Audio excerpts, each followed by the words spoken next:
3 people silently killing John Mahama's reset dream. 3 people silently killing John Mahama's reset dream. You see, Abuabe Kawan everyone to mam. Who are these 3 people? We're going to look at them one after the other. The number 1 killer of John Dramani Mahama's reset agenda, my brother, my sister, is the chief of staff, Julius Debrah. That's him. He was born in 1966. This gentleman here, he's been a very good friend of the president, John Dramani Mahama. My brother, my sister, there are photos of him and John Dramani Mahama. In fact, when John Dramani Mahama decided that he was not going to run again as president, after he failed twice against Nana Addo Dankwa Akufo-Addo, it was Julius Debrah who sat him down and told him, my brother, we have a bright future. My brother, my sister, there's a photograph of this man with the president. So many photographs of him shaking hands with the president. They don't only shake hands, they are so close. My brother, my sister, this is Julius Debrah. The president likes him a lot. Because when the president was so down and almost out after the elections, this was the man who would go to him, vote money to him, support him financially, physically, and even spiritually. No wonder when the president won the elections, he decided that he will wear white with this man and celebrate it beautifully. The president loves this man. In fact, he has the president's heart in his hand. This man, in one way or the other, has been able to make it clear that he is interested in being the next president. Now, news from the vineyard also has it that we have a vice president who is not too well health-wise, and this is an open secret. It is hoped that one day she might just excuse herself and somebody like Julius Debrah would step into the shoes of this beautiful professor. My brother, my sister, after their democratic period, this is Julius Debrah, born in 1966. He's 8 years older than me. So if I'm 51, he might be 59. My brother, my sister, 59-year-old Julius Debrah already has people campaigning for him to be president. And he hasn't come out to tell them, you know what? My mind is on the reset agenda. All those campaigning for me, please hold it down for now. Let us concentrate on the president's reset agenda. That's what someone who truly believes in the reset agenda should do. Even if he does not know that people are campaigning, and know is in quotes. That is if it's not the one telling them to go ahead and do a silent storm of a campaign on his behalf. Recently, Ras Mubarak wrote about him.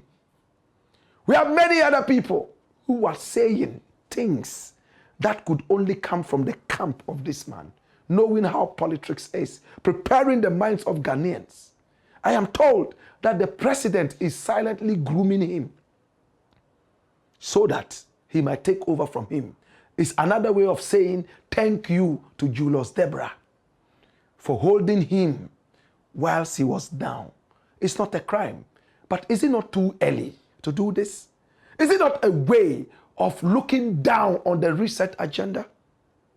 What is your opinion?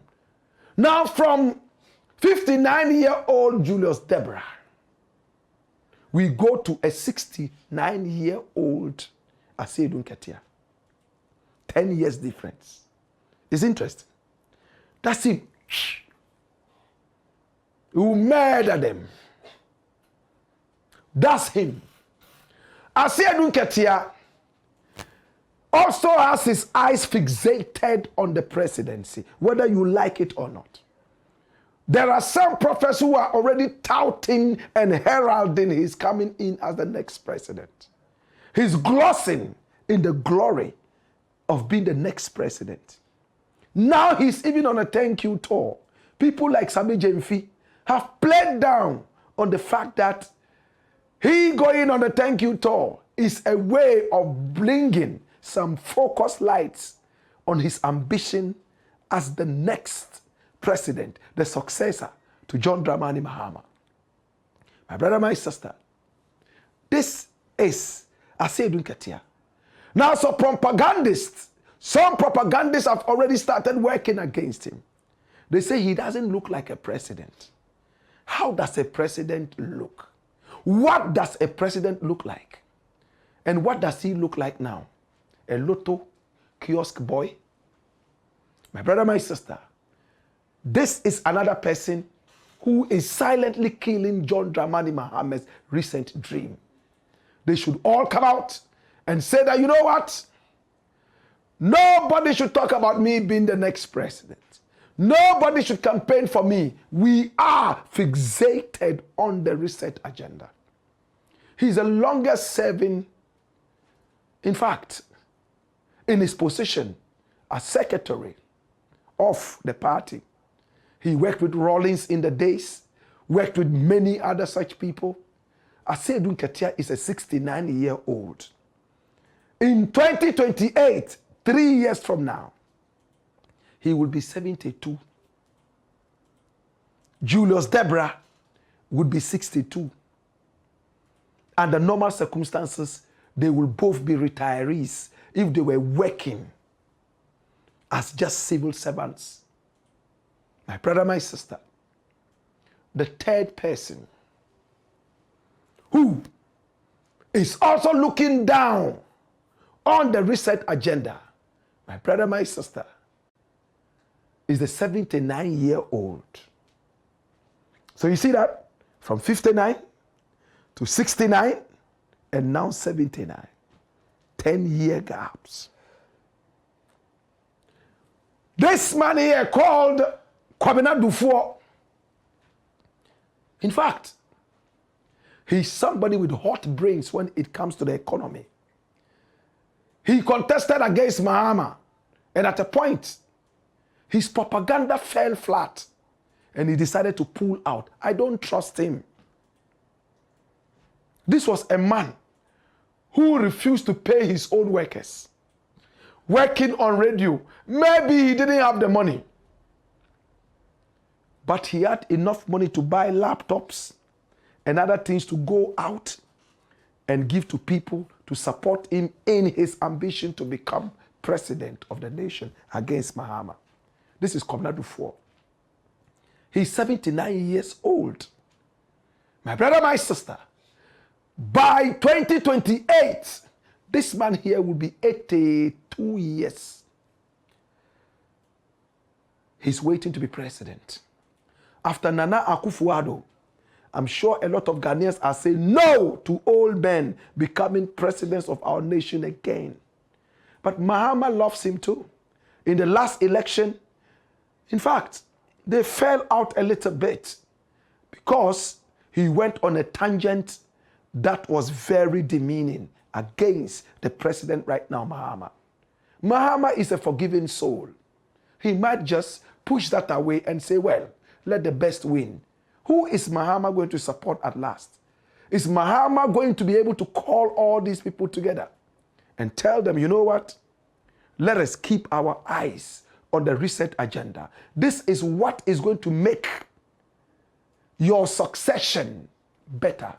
If we fail in this resetting agenda, all of you are going to fail. Nobody is going to vote for you, Asiedu Nketia. Neither would he vote for you, Julius Debrah, nor vote for you, Kwabena Dufour. Why are Ghanaians so interested in succession? As if they are in a hurry to push somebody aside so they could come on. This is what is happening right now as we speak. Mahama is not even 1 year in his governance, and people are already advertising to replace him or to succeed him. Are these not some of the things that undermine our democracy and our progress? And these people are in top positions to help with the reset agenda. Instead of pushing the car towards the reset kingdom, we are busily sharing flyers and brochures for our own personal ambition to succeed. Will Mahama be bold enough to bring all these people and say, you know what? Denounce all the people who are campaigning for you. Tell everybody to stay away. But even with that, if people continue doing that, or they still pay people to continue talking about them, how would that affect the presidency? At this point, we will end by saying we need genuine people, not over-ambitious people who make their ambitions override the prize. Let's keep our eyes on the prize. After that, when it's time, we would have said we have done a good job. For that matter, look at the work we have done and push us. Why the hurry to campaign? It's the Blakk Pot, aka Kukushonamo, where we speak truth to power.